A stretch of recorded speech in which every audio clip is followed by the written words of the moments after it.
राधे राधे। आप सबको हरियाली तीज की बहुत बहुत बधाई। आज हरियाली तीज है और हम भी व्रत रखे हैं और इसलिए हम बैठे हैं पार्वती जी का चरित्र पढ़ने के लिए। हम पढ़ेंगे और आप सब सुनना। तो हम शुरू करने जा रहे हैं, प्लीज़ बहुत ध्यान से सुनिएगा। सती माता मरते समय श्री हरि से प्रार्थना करती हैं कि मुझे भले ही किसी पत्थर के घर की कन्या बना देना, लेकिन इतने चतुर के घर में पैदा ना करना, क्योंकि इतने बड़े चतुर के यहाँ जन्म मिलेगा तो मैं भी जीवन भर चतुरता ही करूँगी। भले ही किसी पत्थर के यहाँ जन्म हो जाए, कम से कम दृढ़ संकल्प तो रहेगा। इसलिए माता सती का पार्वती जी के रूप में हिमांचल जी के यहाँ जन्म हुआ। जब ते उमा शैल गृह जाई, सकल सिद्धि संपत्ति तहाँ छाई। हिमांचल जी के यहाँ जब से माता पार्वती का जन्म हुआ, तब से सारी सिद्धियों ने उनके यहाँ आकर डेरा कर लिया। नदियों का जल पावन हो गया, पशुओं में बैर भाव समाप्त हो गया, पर्वतों में सब जगह मड़िया प्रकट हो गई। हिमांचल नगर के ऐसे सुशोभित होने लगा जैसे भगवत भक्त को भगवान की भक्ति मिल जाने पर सुशोभित होता है। नारद जी महाराज को जब पता चला तो नारद जी महाराज कौतुक से ही हिमांचल जी के यहाँ आए। हिमांचल जी ने नारद जी का स्वागत किया, पाद प्रक्षालन किया और अपनी कन्या को बुला करके नारद जी को प्रणाम करवाया। हिमांचल जी नारद जी से कहते हैं कि हे नारद जी, आप तो भूत भविष्य और वर्तमान तीनों को जानने वाले हैं, इसलिए कृपा करके आप मेरी पुत्री के हाथ की रेखाएं देखकर बताइए, इसमें क्या क्या दोष और गुण हैं। तब नारद जी महाराज ने पार्वती मैया के हस्तरेखा को देखा, उनका भविष्य बताया। नारद जी महाराज ने कहा, सब लक्षणों से संपन्न है उमा, अंबिका, भवानी आदि इनके नाम होंगे। इनका नाम स्मरण करके संसार की माताएं पतिव्रत धर्म का पालन करेंगी। बस 2-4 अवगुण हैं इनको जो पति मिलेगा। अगुने अमाने मातु पितु हीना, उदासीन सब संशय छीना। इनको जो पति मिलेगा वह अगुण होगा, अमान होगा, माता पिता से हीन होगा, उदासीन होगा, सब संशयों से रहित होगा। बस यही 2-4 अवगुण हैं और उनमें कोई अवगुण नहीं है। हिमाचल जी ने कहा, महाराज जी यह 2-4 अवगुण नहीं है, बहुत बड़ी कमी आपने हमें बता दी। एक कन्या को अगर ऐसा पति मिल जाए तो कन्या कैसे जीवन यापन करेगी। लाख सद्गुण आप गिनाए, लेकिन यह 2-4 अवगुण भारी पड़ रहे हैं मेरी फूल जैसी कन्या पर। मेरी फूल जैसी कन्या है, कैसे ये विवाह होगा। नारद जी ने कहा, मैं उपाय बताता हूँ। मैंने जैसे वर का निरूपण किया था वह नर उनको मिलेगा, इसमें कोई भी दो राय नहीं है। लेकिन मैंने वर के जो 2 दोष गिनाए हैं वह सारे दोष मुझे भगवान शिव में घटित होते दिखाई दे रहे हैं। अगर इनका विवाह भगवान भोलेनाथ के साथ हो जाए, 200 गुण सम कह सब कोई, तो ये जो दोष है वह भी गुणों में परिवर्तित हो जाएंगे। देखें, सामर्थ्यवान को कोई दोष नहीं होता है, दोष तो हम सब जीवों को होता है। भगवान तो सर्व समर्थ है, भगवान को कोई दोष नहीं है।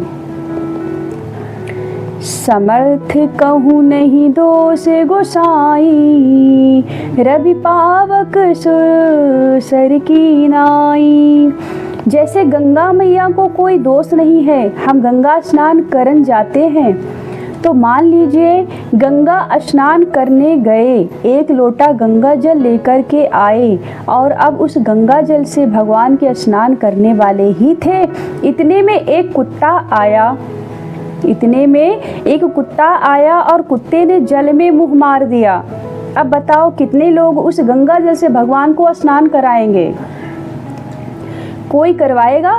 बोले नहीं महाराज, हम तो नहीं करवाएंगे। भले ही गंगा जल परम पवित्र है, लेकिन गंगा जल में कुत्ते ने मुँह मार दिया, इसलिए अब वो गंगा जल से भगवान को स्नान नहीं करा सकते, क्योंकि वह अपवित्र हो गया। पर गंगा जी में तो हजारों कुत्ते स्नान करते हैं, गंगा मैया तो अपवित्र नहीं हो जाती। क्यों? क्योंकि गंगा जी का जो जल हम पात्र में लेकर आए वह अंश है और गंगा मैया अंशी हैं, तो दोष जो होता है अंश में होता है, अंशी में कोई दोष नहीं होता है। इसीलिए हम सब भी ईश्वर के अंश हैं। ईश्वर अंश जीव अविनाशी, हम सब परम पिता परमात्मा के अंश हैं। जो भी दोष है हम जीवों में है, भगवान में कोई दोष नहीं है।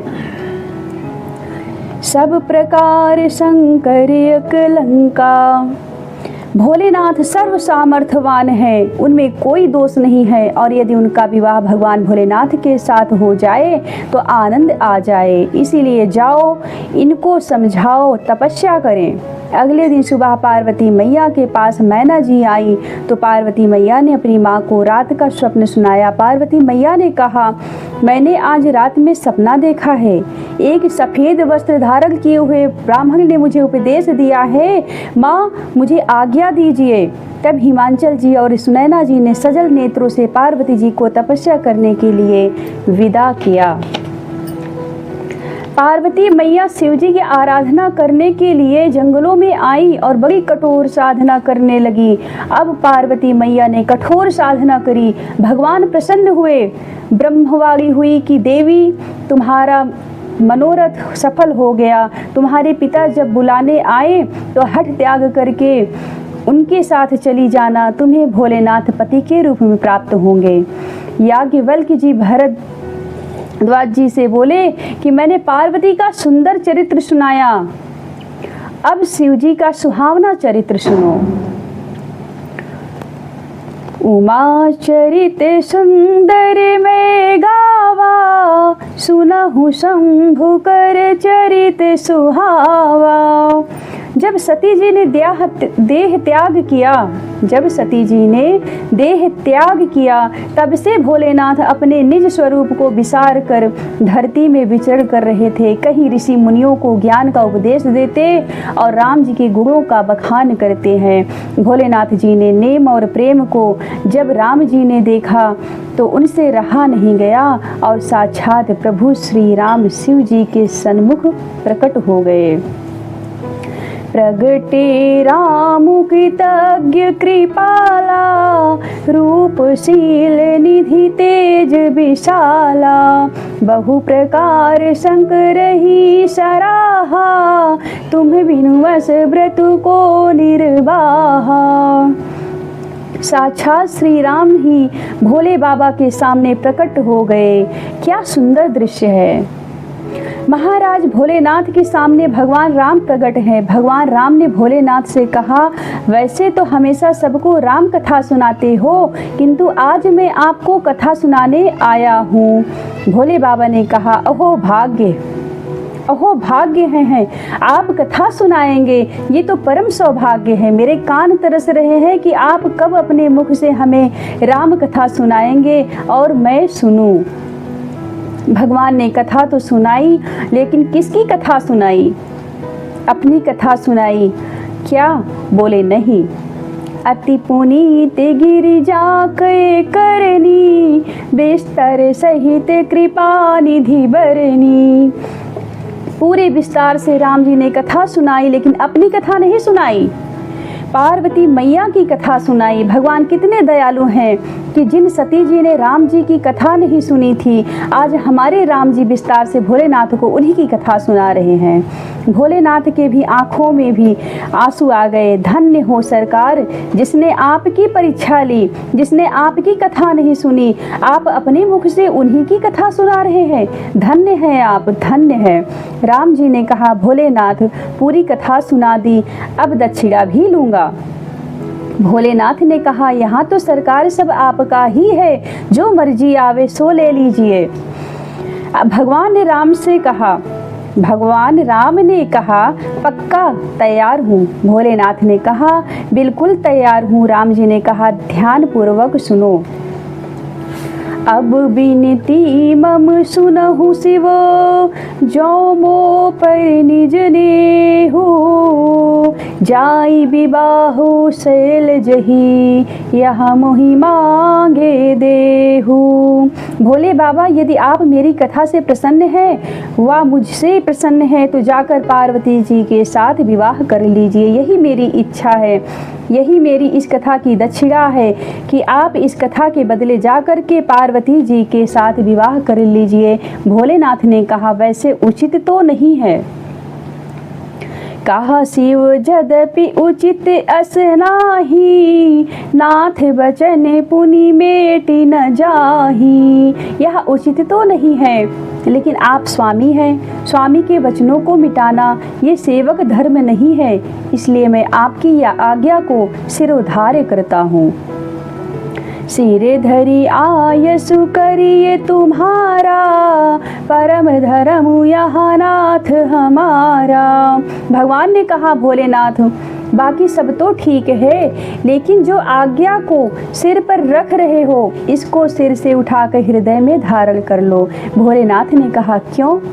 राम जी कहते हैं, आपके सिर से गंगा जी प्रवाहित हो रही हैं, तो कहीं गंगा की धारा के साथ यह मेरी आज्ञा भी बह के चली गई तो आप रह गए विवाह करने से, इसलिए सिर पर धारण करने की जरूरत नहीं है। अब उर राख्यू जो हम कहेऊ, अब उरे राख्यो जो हम कहेऊ, हमने जो कुछ कहा है उसे आप अपने हृदय में धारण करिए। भोलेनाथ ने कहा, सरकार अब इसको कहाँ धारण करूं? मैं तो आपको ही अपने हृदय में धारण कर ले रखा हूँ, जैसी इच्छा बने सुख करवाना। इसलिए अंतर्धान भयस भासी, शंकर सोई मूर्ति उरे राखी। भगवान शिव ने उसी रूप को अपने हृदय में धारण कर लिया। बोलिए जय सिया राम। जब भगवान श्री राम वहाँ से अंतर्ध्यान हो गए तब भोलेनाथ ने सप्त ऋषियों को बुलाया और उन्हें माता पार्वती जी की प्रेम परीक्षा लेने के लिए भेजा और कहा, जाओ और जा कर के गिरी ही प्रेरी पठेहु भवन, दूरी करेहु संदेहु। परीक्षा लेने के लिए मत जाओ, संदेह दूर करने के लिए जाओ कि मैंने पार्वती जी को स्वीकार कर लिया है। गिरी ही प्रेरी पठेहु भवन, हिमाचल जी को सती जी को बुलाने के लिए भेजो और दूरी करेहु संदेह, और उनका संदेह दूर करो, मैं विवाह करने के लिए तैयार हूँ। सप्तऋषि गए, माँ को प्रणाम किया। परीक्षा तो एक बहाना था, वस्तुतः उस संदेह को दूर करके यह बताना था कि शिव जी विवाह के लिए तैयार हैं। जब सप्तऋषि माता पार्वती के पास आए तो उन्हें माता पार्वती जी को देख करके ऐसा लगा तपस्या ही मूर्तिमंत शरीर धारण करके तपस्या कर रही हो। सप्तऋषियों ने कहा, हे देवी, तुम किसकी आराधना कर रही हो और क्या चाहती हो? माता पार्वती ने कहा, हे ऋषियों, आप मेरी मूर्खता को सुनेंगे तो सहेंगे, आप मेरी मूर्खता को सुनेंगे तो हंसेंगे। मैं अपने गुरुदेव नारद जी महाराज के वचनों को मानकर भगवान भोलेनाथ के पति के रूप में प्राप्त करने के लिए तपस्या कर रही हूँ। सुनते ही सभी सप्तऋषि एक स्वर में हंसने लगे। सप्तऋषियों ने कहा, हे देवी, तुम पत्थर की बेटी हो ना, इसीलिए ऐसी मूर्खता का कार्य कर रही हो, और क्यों ना करो। नारद जैसे गुरु जो मिले हैं, अरे नारद जी के वचनों को मानकर क्या आज तक किसी का घर बसा है? नारद जी तन से सज्जन मालूम पड़ते हैं पर मन से बड़े कपटी हैं। चित्रकेतु, दक्ष और हिरण्यकश्यपु सबका घर उन्होंने ही बर्बाद किया है। ऐसे व्यक्ति का उपदेश मानकर तुम शिव को पति के रूप में प्राप्त करना चाहती हो? वो तो शमशान में रहते हैं, चिता की भस्म लगाते हैं, मुंडों की माला पहनते हैं। भला तुम ही बताओ कि ऐसे पति को प्राप्त करने से भी क्या लाभ होगा? हम तो कहते हैं कि अभी भी कुछ नहीं बिगड़ा है। अगर तुम कहो तो हम तुम्हारा संबंध लक्ष्मीपति नारायण के साथ करवाएंगे। पार्वती जी ने जब सप्तऋषियों के इन वचनों को सुना तब माता पार्वती जी ने कहा, हे ऋषियों, मैं गुरुदेव के उपदेश को नहीं त्याग सकती। भले ही भगवान भोलेनाथ की ही आकार के मुझे क्यों ना मना करें। जिस व्यक्ति को अपने गुरु के वचनों पर विश्वास नहीं होता, उसे स्वप्न में भी किसी सिद्धि की प्राप्ति नहीं होती है। यह मेरा संकल्प है कि मैं विवाह करूंगी तो भगवान शिव से ही करूंगी, भले ही मुझे करोड़ों जन्म तपस्या क्यों ना करनी पड़े। सप्त ऋषियों ने जब माता पार्वती के इन वचनों को सुना, तभी पार्वती की भूरी भूरी प्रशंसा करने लगे और वे कहते हैं कि हे माँ, तुम माया भगवान शिवो सकल जगत पितु मातु। इस प्रकार माता पार्वती की प्रशंसा करते हुए सप्त ऋषि भगवान शिव के पास आए और जैसे ही भगवान शिव को माता पार्वती के दिव्य प्रेम की कथा सुनाई, सुनते ही भगवान शिव प्रेम में मगन हो गए और उन्होंने समाधि लगा ली और समाधि में भगवान श्री राम का ध्यान करने लगे। हिमाचल जी पार्वती मैया को घर लेकर गए। उसी समय एक तारक असुर नाम का राक्षस हुआ। ब्रह्मा जी ने कहा, भगवान शिव का पुत्र ही इसको मार सकता है। ब्रह्मा जी ने कहा, भगवान शिव का पुत्र ही इसको मार सकता है। अब विवाह हो तो बेटा हो और बेटा हो तो राक्षस मरे। तो पहला काम तो यही है कि इनकी समाधि खुले। समाधि कैसे खुलेगी? ब्रह्मा जी ने कहा, कामदेव को भेजो। कामदेव भगवान के पास गए। भगवान शिव समाधि लगाकर बैठे हुए हैं। एक बात बताइए, क्या कामदेव की सामर्थ्य है कि भोले बाबा की समाधि भंग कर सके? विचार की बात है। दूसरी बात, जिनके हृदय में राम बैठे हों, उसके हृदय में क्या काम प्रभाव पड़ सकता है? भोलेनाथ द्वारा कामदेव का भस्म होना। भोलेनाथ द्वारा कामदेव का भस्म होना।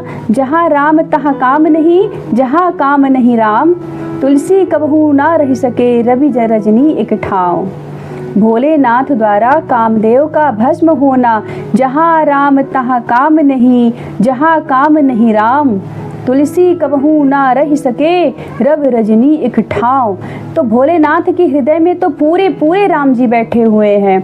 अंतर्धान भयस भासी, शंकर सोई मूर्ति उर राखी। तो हृदय में राम बैठे हैं तो काम का प्रभाव कैसे पड़ सकता है? तो यह प्रभाव पड़ा कैसे?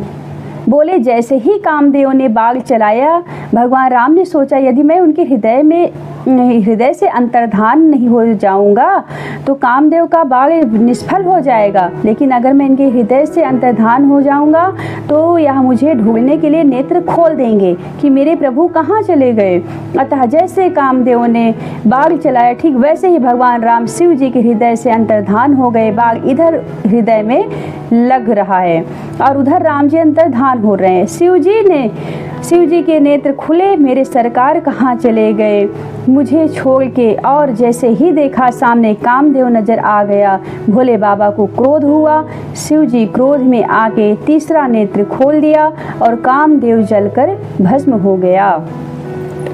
तब शिव तीसर नयन उघारा, चितवत काम भय उजरी छारा। भोलेनाथ ने कामदेव को भस्म कर दिया। आप सोच रहे होंगे कि कामदेव की गलती क्या थी, तो भस्म क्यों किया?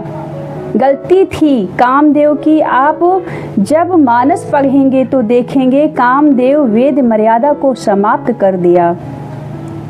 अबला बिलो कहीं पुरुष में, जगगु पुरुष सब अबलामयम। दुई दंड भरी ब्रह्मांड भीतर, काम कृति कौतुकयम। अबला बिलो कहीं पुरुष में, जग पुरुष सब अबलामयम। दुई दंड भरी ब्रह्मांड भीतर, काम कृति कौतुकयम। काम ने ऐसा प्रभाव फैलाया कि संसार में देखहि चराचर, नारी में जे ब्रह्म में देखत रहे। ऐसा काम ने प्रभाव फैला दिया। उसने कहा जब मरना ही है तो क्यों ना मैं अपना प्रभाव दिखा के मरूं। परोपकार में प्रदर्शन मिल गया और जब परोपकार में प्रदर्शन मिल जाता है तो भोले बाबा दंड देते हैं। परोपकार करना अच्छी बात है, पर तूने प्रदर्शन क्यों किया? किंतु कामदेव ने सोचा कि जब मरना ही है तो मैं क्यों ना अपना प्रभाव दिखा के मरूं कि मैं कितना ताकतवर हूँ। तब आपन प्रभाव विस्तारा, निज बस कीन्ह सकल संसारा। और जब काम के कोप के सारी मर्यादाएं समाप्त हो गई, भोले बाबा ने कहा यह ठीक नहीं है, तुम्हारे परोपकार में प्रदर्शन विस्तृत हो गया, इसलिए मैं तुम्हें दंड दूंगा, क्योंकि नीति विरोध सुहाई न मोही। अतः इसलिए भगवान भोलेनाथ ने कामदेव को जलाकर भस्म कर दिया। परोपकार करना बड़ी अच्छी बात है, किंतु परोपकार का उद्देश्य प्रदर्शन नहीं होना चाहिए। परोपकार में जो प्रदर्शन मिलता है तो वह परोपकार के बल को खा जाता है। काम पत्नी रति आई, कामदेव की पत्नी का नाम रति है। भगवान भोलेनाथ से प्रार्थना की, भगवान भोलेनाथ जी ने आशीर्वाद दिया।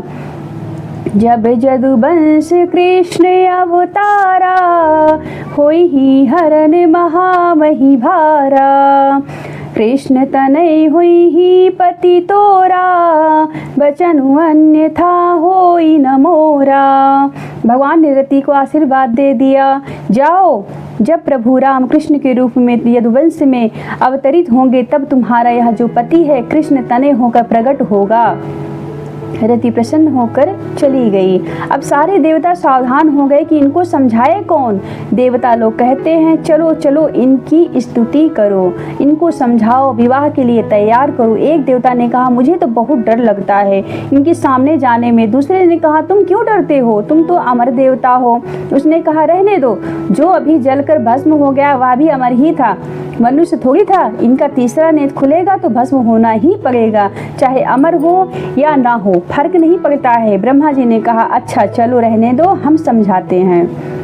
ब्रह्मा जी आए, प्रणाम किया और ब्रह्मा जी ने कहा महाराज आज हम सब देवताओं के मन में एक उत्साह है। भगवान ने कहा काहे बात का उत्साह। ब्रह्मा जी कहते हैं कि हम सब देवता आपके विवाह को देखना चाहते हैं। सकल सुरन के हृदय शंकर परम छाहु, निज ने नहीं देखा चही नाथ तुम्हारे विवाहु। हम सब आपके विवाह को देखना चाहते हैं, देखो या नहीं कह रहे हैं कि आप विवाह कर लीजिए। अगर ऐसा कहते तो भोले बाबा दिखा देते कि पार्वती मुझसे अलग ही कहाँ है, वो तो सदा शंभु अर्धांग निवासिनी, वो तो सदा शंभु अर्धांग निवासिनी, पार्वती मुझसे अलग ही कहाँ है। ब्रह्मा जी बुद्धि के देवता हैं इसलिए समझदार हैं। वे कहते हैं कि हम सब आपके विवाह के उत्सव को देखना चाहते हैं। भोलेनाथ ने कहा मेरे प्रभु श्री राम की आज्ञा है, उनकी आज्ञा के लिए मैं विवाह के लिए तैयार हो रहा हूँ। यह सुनते ही सारे देवता प्रसन्न हो गए। अरे भोलेनाथ विवाह के लिए मान गए। शिव विवाह। राधे राधे। और आप सबको हरियाली तीज की बहुत बहुत बधाई। आज हरियाली तीज है इसीलिए हम बैठे हैं पार्वती मैया का चरित्र का पाठ करने के लिए। तो हम पढ़ेंगे और आप सब सुनना, ठीक है।